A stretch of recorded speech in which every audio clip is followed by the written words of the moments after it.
আসসালামু আলাইকুম রহমতুল্লাহি ওয়া বারাকাতুহু। আপনার সন্তানের কি নাম রাখবেন?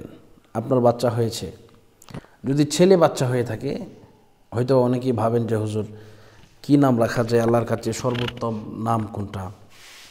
যেহেতু হাদিসের মধ্যে এসেছে যে নাম দিয়ে মানুষ পার হয়ে যাবে, এজন্য পিতা মাতার উপরে ফরজের মধ্যে অন্যতম একটি ফরজ হচ্ছে সন্তানের একটি সুন্দর নাম রাখা।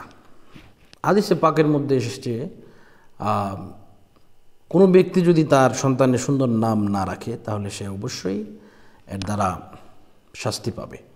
এজন্য আমরা জেনে নেই কোন নাম আল্লাহর কাছে সবচেয়ে প্রিয়। হাদিসে পাকের মধ্যে এসেছে দুইটি নাম আল্লাহ পাক রব্বুল আলামিনের কাছে সবচেয়ে প্রিয়। এর মধ্যে এক নম্বর হচ্ছে আব্দুল্লাহ, দুই নম্বর হচ্ছে আব্দুর রহমান। সুবহানাল্লাহ।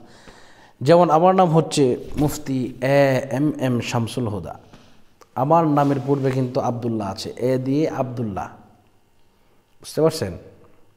এতে আব্দুল্লাহ, আবার এ দিয়ে আব্দুল্লাহ হিল মারুফ মুহাম্মদ শামসুল হুদা।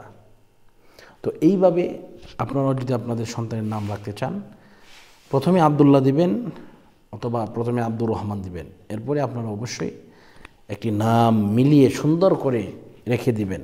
চেষ্টা করবেন এক সপ্তাহের মধ্যে নাম রাখার জন্য।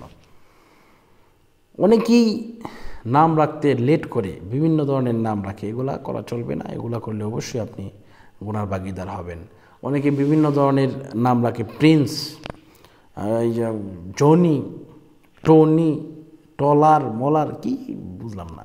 তো এই সমস্ত নামগুলা আপনারা অবশ্যই রাখবেন না, ইসলামিক নাম রাখবেন, সুন্দর নাম রাখবেন, আল্লাহ পাক যেন পছন্দ করেন ইনশাআল্লাহ।